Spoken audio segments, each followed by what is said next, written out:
Welcome to the channel. I decided I wanted to do some photography with these three figures because they're some of my favorite in my entire collection, especially that gigantic Shin Godzilla. Even though I've had these figures for quite some time now in my collection, they're just so photogenic and they look amazing together because they're all in scale with each other.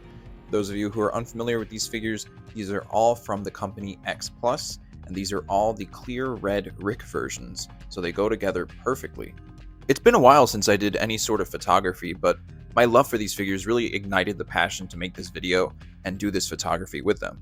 So initially I started with these figures with the intention of bringing them outside to do outdoor photography in natural light, but I got lazy because it's a lot of work to kind of just bring them up and down and outside, especially with the sheer size of the gigantic Shin Godzilla and how careful you have to be moving it around. So ultimately I decided to just leave it where it is here in the video, because at the time of this recording I had a lot of natural light, and I figured it would be conducive to taking these photos that I'm going to show you. I started off with photos with all three of them in the same frame together. I'm shooting on an iPhone, so I don't have any special lenses or high quality camera stuff here. Because of how big these figures are, it proved a bit of a challenge to shoot them all together at the same time within the same frame. So I played around with angles a little bit and shifted them around to see if maybe it would be easier at certain angles.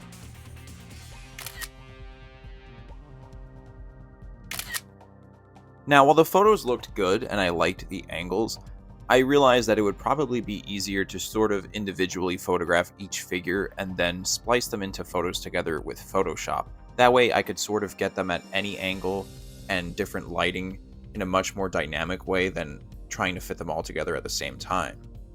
I went in the order of Shin Godzilla's forms, starting with Kamado Kun. So I moved it around, trying to get as many different angles as possible. It had been a long time since I've actually looked at this figure one-on-one and kind of just handled it, moved it around. It really made me appreciate it again because it's been a long time since I've had this figure, and when you collect so much, and especially with Godzilla merchandise where there's always something new coming out, it's kind of easy to look past the ones that you already have, but this was a good way to kind of just really appreciate these figures that I've owned for a while now.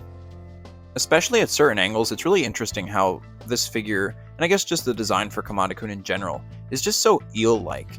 You know, if someone didn't know what this was and they kind of just looked at this figure, they might think it's like a model of some sort of like prehistoric fish or something, but it's cool how, I guess in a larger conversation in terms of the designs in Shin Godzilla the film, how they really approached Shin Godzilla. Now when it comes to the Form 3 Shinigawa Kun, this figure continues the trend of amazing craftsmanship from X Plus and their Shin Godzilla figure line. Every time I look at this figure, I'm reminded that I really do love the Kamado Kun and this form just as much as I do the fourth form Shin. They're so distinct from each other, but you could see those similarities in between each one that carry over to really show that it's sort of this monster that's progressing in its appearance. I think as you see this footage here, you'll really see how this Rick version of this figure glows like crazy. It's honestly, I think, the most red of the three. The fourth form Gigantic, though, does glow very nicely. We'll see shortly when I get to that one, but this figure is much more predominantly red because it doesn't have as much dark of a skin tone as the fourth form does. But man, this thing looks amazing. And I love the pose that X Plus chose for this one because it really does give the idea that it's writhing in pain. I mean, it does look like it's just screaming out. And I just love how sort of weird the shape of this one looks. Sort of bendy in weird places. The arms are so malformed, they're barely even there that you might not even notice them. Also, upon closer inspection, you can see the level of detail that's present in this skin texture. At this point with this form, you can see where the skin is starting to get sort of like crusty looking and somewhat dark. And the redness that's present in this Rick version really sells the idea that this form is starting to overheat too, which is so cool.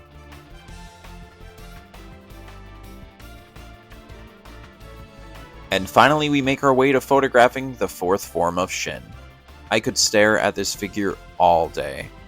The sheer size and level of detail with this figure is mesmerizing, and because of that, it is such a fun figure to do photography with.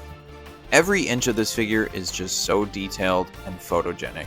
No matter what angle you shoot it at, it looks amazing, and it really helps that he has such a nice smile for this photography as well.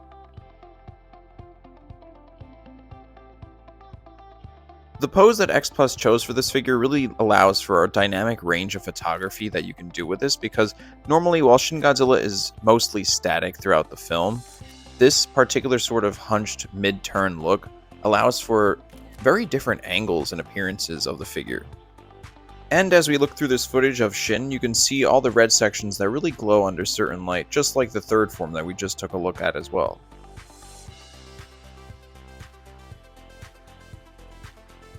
So then finally, after a while of shooting all this footage, it was time to throw these photos into Photoshop and work some magic. Beginning with my first composition, I wanted to feature all three profiles of each figure. So I selected which pictures I wanted to use, and then for each one, I had to cut out the backgrounds of each. It was a bit of a challenge for the second and third forms just because their dorsals are lighter colored against a light backdrop, so there was a lot of touching up I had to do in those sections. After that, I spent some time deciding how I wanted to position them in the composition, and eventually this is what I decided upon. At this point, I created some fog effects and started to fade some of the fourth form Shin Godzilla, that way the third and second forms were more visible and there was more contrast between each, and then I adjusted the lighting and color for each one as well, that way they would pop much more in the composition. Finally, after a while of adjusting the lighting, shading, and color, I was finally finished with this first composition, and this is what it looks like. Overall, I'm very satisfied with this first picture that I made here. I think the textures in particular look fantastic, and out of all three figures, the Form 3's texture looks insanely detailed, and I think that looks amazing.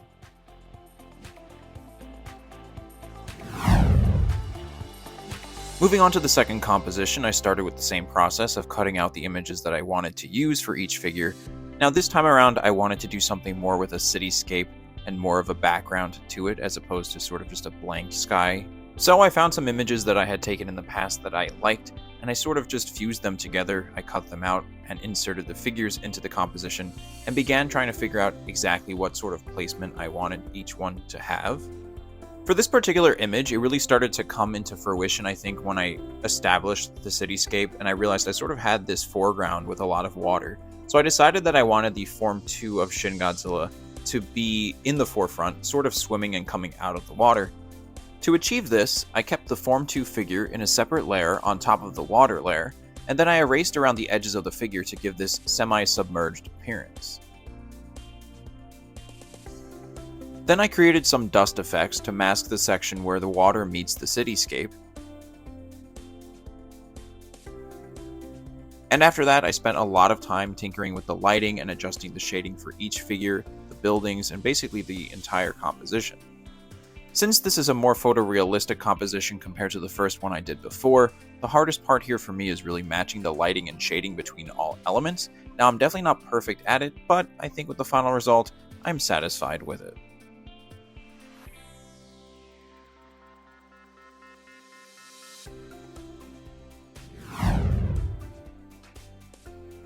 So for my last composition, I knew I wanted to feature just the Forms 2 and 3 figures and not the fourth form Shin, just so I had a little bit more space to work with within the composition and have them closer up to the camera to really highlight what they look like.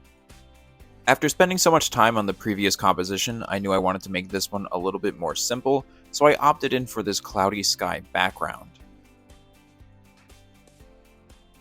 Because both figures are closer to the camera in this composition, I really wanted to highlight what the textures looked like, and to do so, I spent a lot of time adjusting the lighting again.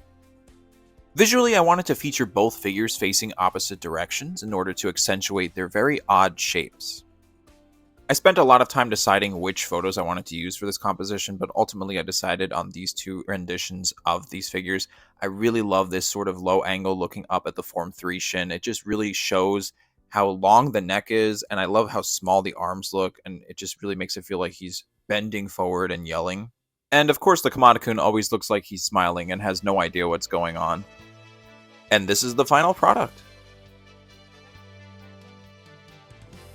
Overall, I'm happy with the three compositions that I made, and when you look at them side by side, you really do see how they are quite visually different. My biggest fear when making these compositions was that they would be too visually similar, but I think for the most part that they are distinct enough from each other, especially with the fact that they have very different color palettes as well. I'm by no means a Photoshop expert, but I've always enjoyed doing toy photography with all my Godzilla figures, especially these three this time around was so much fun because these are some of my favorites in my entire collection. Of the 3 compositions I did, I really can't decide on a favorite that I've done. I do like the first one a lot just because I love that 4th form Shin's grin so much, and that side eye is always so cool. But I want to hear what you guys think. Which one is your favorite? Comment down below. I had so much fun making this video because it was basically an excuse to talk about Shin Godzilla. If you're a fan of Godzilla and you like collecting, definitely subscribe and keep an eye out for new videos I will be putting out in the future. Lastly, thank you so much for watching, and have a good one.